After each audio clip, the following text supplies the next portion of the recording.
السلام عليكم، مساكم الله بالخير جميعا. كيف احوالكم؟ اليوم راح نعطيكم نبذة عن محلة الرقيات وسكة اسماعين بالاخص اللي سكنها عائلة اسماعين برقيات بالهفوف. نبتدي معكم المرحلة والجولة. محلة الرقيات كانت قديما تعرف او حدودا من عند مسجد ابو 50 تقريبا سوق الذهب الين حدود الصالحية. طبعا اللي تبقى منها بعد ما جاء القص وجات التوسعات والشوارع والتطوير في المنطقة، اللي تبقى منها فقط المسجد وما حوله من بيوت تنعد على الأصابع. طبعا مسجد الرقيات اللي يعرف جامع الإمام الحسين أو مسجد آل شبيث.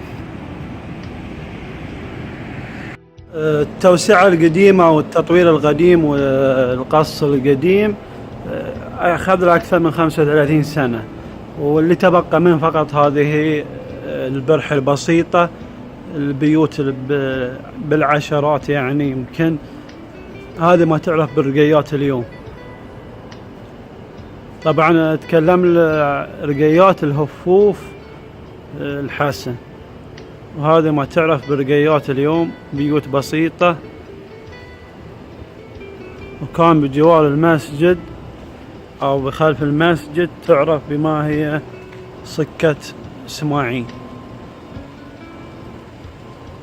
هذه سكة اسماعين. طبعا كان قديما هناك كثير من بيت العوائل اسماعين سكنت وطلعوا. طبعا ما طولوا، اللي تبقى منهم فقط بيت موسى اسماعين، موسى علي بن ناصر ابو توفيق. فقط هذا اللي تبقى آخر من طلع من عائلة اسماعين.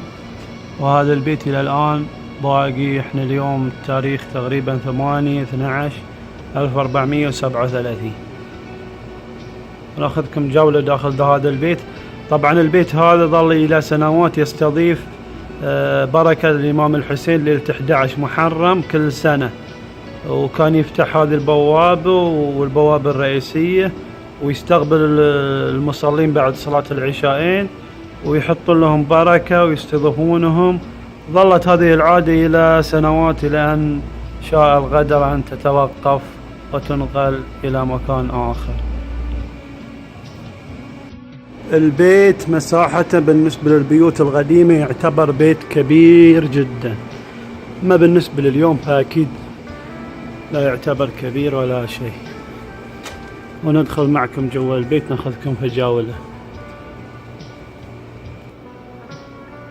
طبعا هذا مدخل البيت اللي ما يسمى سابقا الدهريز، والدهريز يتكون من ممر للبيت يعتبر في دورتين مياه. هذه دورة مياه لقضاء الحاجة وانت بكرامة، وهذه دورة مياه للشاور والسباحة وغسل الأواني يعني.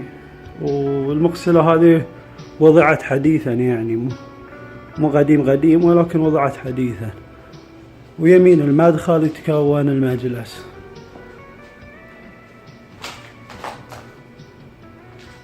المجلس ندخل، هذه تسمى الروزنة، توضع فيها المدخن، البخور والأطياب، وكان هناك مصحف قرآن أو ما شابه ذلك.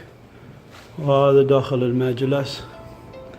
طبعا المجلس ظل لسنوات يفتح، يستقبل فيه في الأعياد، يفتح صبحية الأعياد يجلس فيه الجد موسى، ويجونه كبار السن من الفريج والحارة.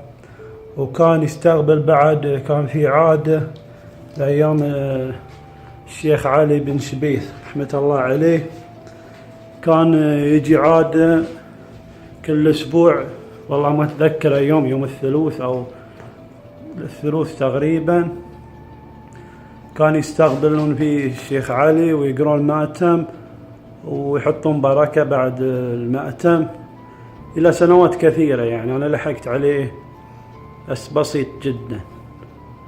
الآن ندخلكم داخل البيت. طبعا هذا الباب وضع حديثا برضو مشتد الحرارة، لأجل وضعه مكيف ويكون المكان بارد. ولا سابقا كان مفتوح ما في أي حواجز ولا بيبان. هذا جولة داخل البيت. هذا ما يسمى بالحاوي. الحاوي اللي هو الصالة اليوم، نظام اللي يقول لك عن الصالة. طبعا هذه كانت غرفة الجد أم توفيق الله يرحمها، وهذه كانت سابقا سمادة.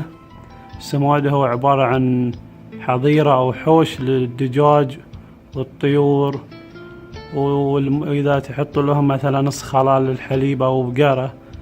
وهذه كانت مطبخ، وجوا المطبخ في غرفة صغيرة مخزن راح نوريكم بعدين. وهنا درج معبر السطح، وهذه غرفة، في برضو غرفة في هذه الناحية. وهذا باقي أجزاء البيت الدور التحتي.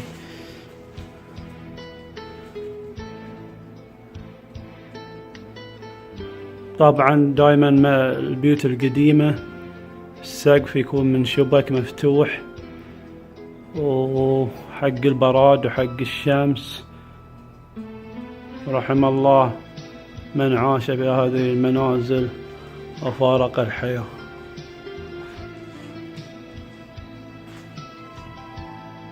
هذه غرفة الحجية الجادة، ما كانت كبيرة يعني تجي لها 3 في 2.5 متر، ولكن كانت بالمجمل سابقا تعتبر ممتاز ان عندك غرفة لو 2 في 2.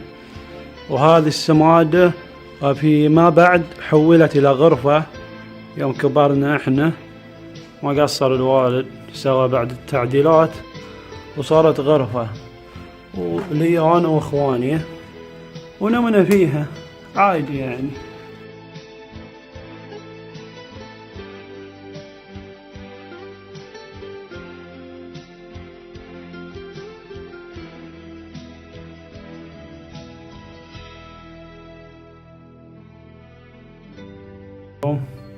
الجدران تبطلت ما تفككت، ما عاد في شيء عادل، والأرض خشعت، لأن أصلا محلة الرقيات هي أرض نازلة يعني عن مستوى ما حولها. هذه أكبر غرفة تقريبا كبيرة، هذه يمكن تجي لها 6 في 6 أو 6 في 7. هذا اللي قلت لكم المطبخ، اللي فيما بعد نقل المطبخ إلى الغرفة الثانية راح أوريكم إياها. وهذه ظلت مخزن. جوا هذه المطبخ أو المخزن كان في غرفة صغيرة. الغرفة الصغيرة ذي تستخدم لتخزين التمور، صندقة تمر كانت موجودة تحت، وفي الأعلى اللي قال عن السجم الأغراض الثقيلة. كان عندهم جدر كبير حق الولايم والمناسبات، غاز غيره، معدات حديد، شيء يوضع في هذا. في نقطة في هذه الغرفة ألا وهي اللمبة ذي. اللمبة ذي لا هي جاي تطفي، ولا هي جاي تحترق، ولا هي جاي يشيلونها، أصلية أيام ألمانيا، مو اليوم شيء مستهلك ويطفي. هذا الدرج يرقل السطح بعدين نوريكم. هذه غرفة، هذه غرفة صغيرة، وبعدين وضع فيها الثلاجة والفريزر، يعني كغرفة خدمات صارت صغيرة مو بكبيرة، 3 متر تقريبا. وهذه الغرفة اللي كانت غرفة، بعد ما صارت تعديلات تحولت إلى مطبخ.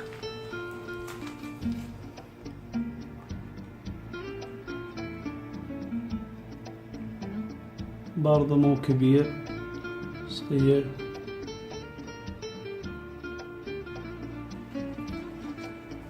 الحين ناخذكم إلى جولة في الجزء العلوي من البيت.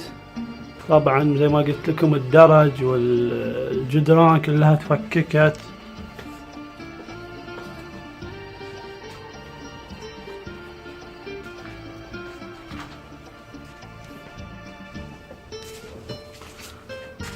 وهذا الجزء العلوي من البيت هذه غرفة، وهذه غرفة الوالد، وهذا ما يسمى بالمصبح. المصبح اللي هو موزع السطح أو بين الغرف. ليش سميه بالمصبح؟ إذا أجل الصباح يجلسون زي هالوقت ويفرشون لهم يجلسون ويتسامرون، سميه بالمصبح، يعني أول الصباح تقعد فيه. وهنا في غرفتين للعم. هذه الغرفة صغيرة جدا، ما أدري كم مقاسها. على فكرة ترى هذه الغرفة دائما مسكرة ومقفلة، يعني أنا من استويت يمكن ما شفتها إلا مرتين، ما أدري إيش قصتها. هذه الغرفة كبيرة،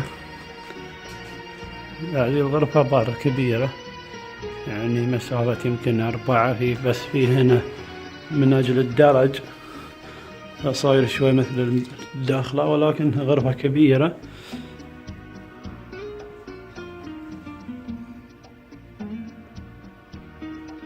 نوريكم باقي.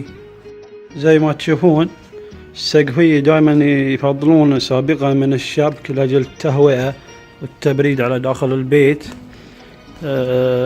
سابقا ما كان في كهرباء ومكيفات من هالكلام، يعني مجبورين يعملون درايش بالطريقة هذه أو تهويات بالطريقة هذه.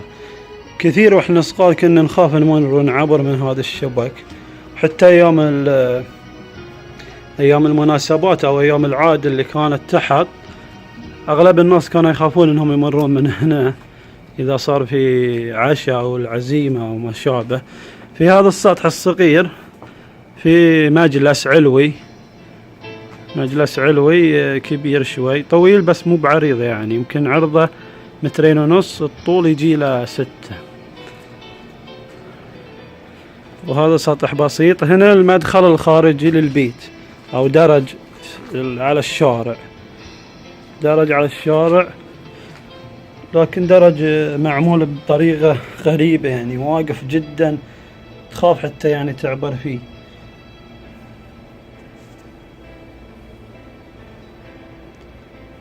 لكن يهدي غرض يعني.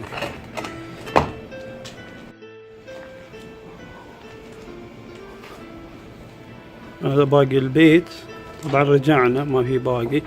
هنا في نقطة أوريكم، هذا دور ثالث، سطوح دور ثالث. هذا المعبر لهم أو الدرج لهم للدور الثالث السطوح. السطح هذا خدم كثيرة أيام العاد، البركة اللي يحطونها يوم 11 خدم كثير، يعني استضاف كثير من زوار ومعزين محمد وآل محمد.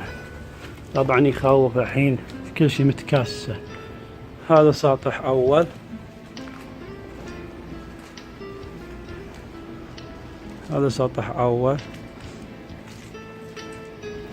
هذا ممر بين السطوح. هذا سطح صغير حولت اني الى عشة طيور وما نجحت وماتوا الطيور، واكيد هذماتي ما اعطيتهم ماي، الله يعفو عنه. وهذا هنا سطح ثاني،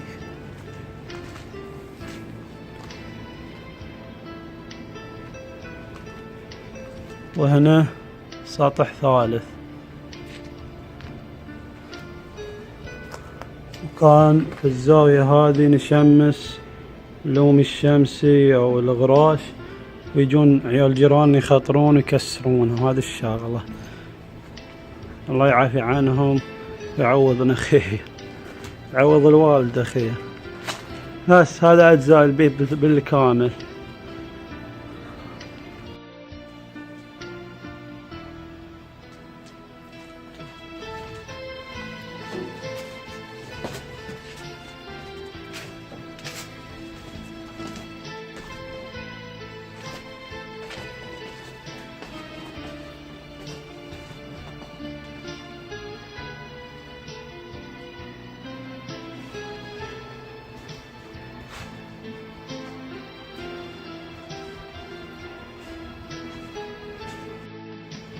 زي ما قلت وأذكر أن ذا بيت موسى بن علي بن ناصر السماعين بو توفيق.